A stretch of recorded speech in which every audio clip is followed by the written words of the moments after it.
This video is going to be looking at how to separate out the leaf pigments using the technique chromatography. We'll hopefully be trying to do this practical in class, but I'm just going to outline the processes involved in it. So we talked before in the last video about pigments that are involved in photosynthesis. We've got chlorophyll A and chlorophyll B, we've got our carotenoids, and we can separate out these pigments using a technique called thin layer chromatography, or sometimes we call it TLC. And how that happens is, if you have a wee look at this picture that is here, and I'll just increase the size of this part up here and I'll move on to the other part in a moment.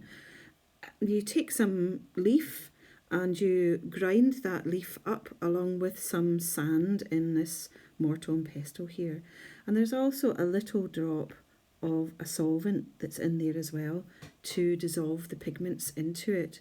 So you grind the leaf with the sand and that breaks open the cells, and then you filter that solution and you end up with this solution that's down here where you've got solvents and the pigments, the chlorophyll, there in this solution. And then you're going to use that solution to do your chromatography paper. So to do that, first of all, you take the piece of chromatography paper, the strip of thin layer chromatography paper. It's a layer with of acetate with a substance on top of it, a kind of gel substance that the chromatography can take place. You put that onto this block here, and what you're doing there is you're putting it on a wee raised surface, and you'll see here there's a line that is drawn here at this point here, maybe about 30 millimeters, 3 centimeters away from the base here. And there, what you're going to do, you've got this paper on the raised surface here so that you're going to stop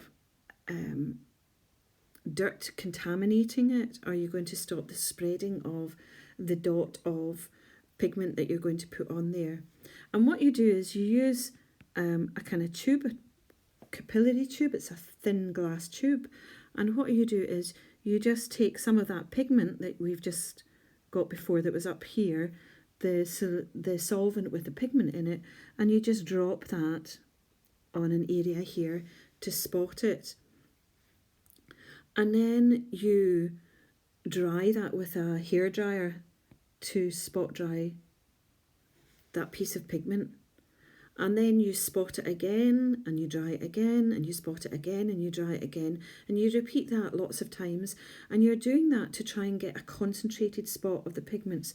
You don't want the pigments all blobbing all their way all across here, because it doesn't give a good chromatogram. You want to have a really concentrated spot of the pigments all in this area here.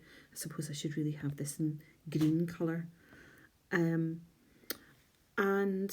when that has been done, there is a solvent that is put into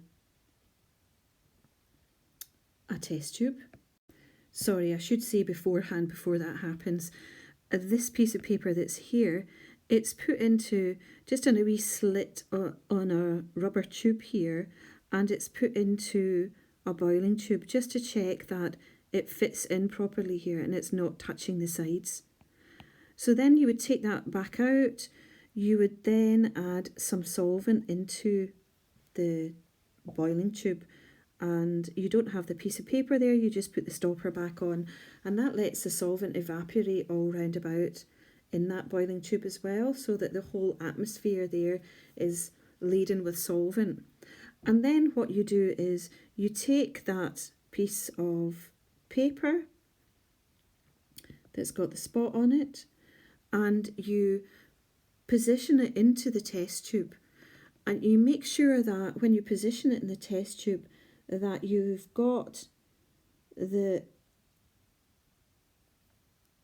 solution of the solvent below the line or below the point where the spot is, because if you drop the spot into there, it's all going to dissolve into that liquid, and you don't want that to be happening. What you want to happen is for the solvent front to be here, and then what will happen is the solvent will move its way up the chromatography paper, and this spot of pigments, the different pigments that are there, will travel different distances in that solvent. And we'll have a wee look at the picture of that in a moment. So you have to make sure that the chromatography paper is cut so that the width of this is such that it won't touch the sides of the test tube. Because if the sides of this touch the sides of the test tube, then all that will happen is the solvent will run up the sides here faster. So it means that it won't be travelling up uniformly up the piece of chromatography paper. So you'll get it travelling more quickly up the edges and slower in the middle, and you don't get a good chromatogram if you do that. You have to make sure when you're doing this process, a wee bit of health and safety, that you don't have any Bunsen burners burning in the background or anything, because you'll see here that the solvent is made up here of propanone and petroleum ether, and both of these are highly flammable.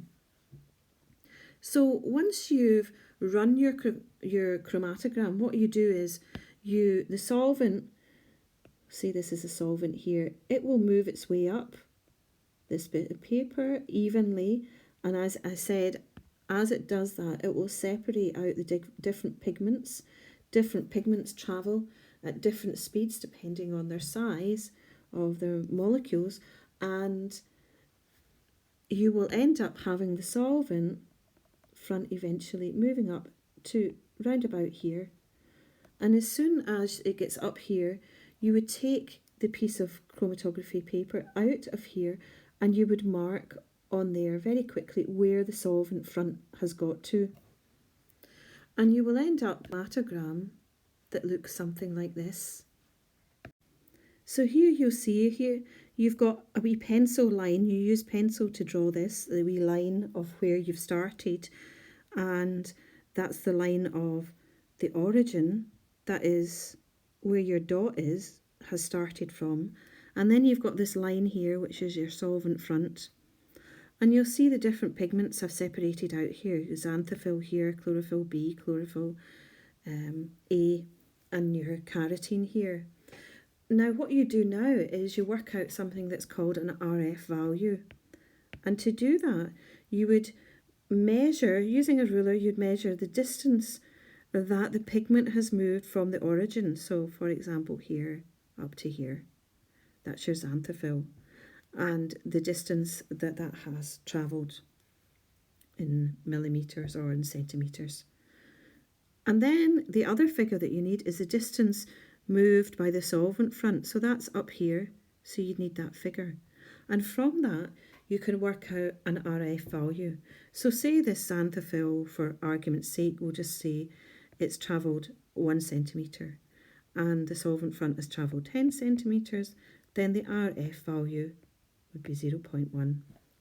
Now, there are known RF values for xanthophyll and the chlorophylls and the carotene, and you can compare your RF values with those, and that helps you to work out what pigment it is that you're looking at. And as I say, we'll have a go at this practical in the class, but I'll also post an actual video showing this practical as well, because I think I have one of them.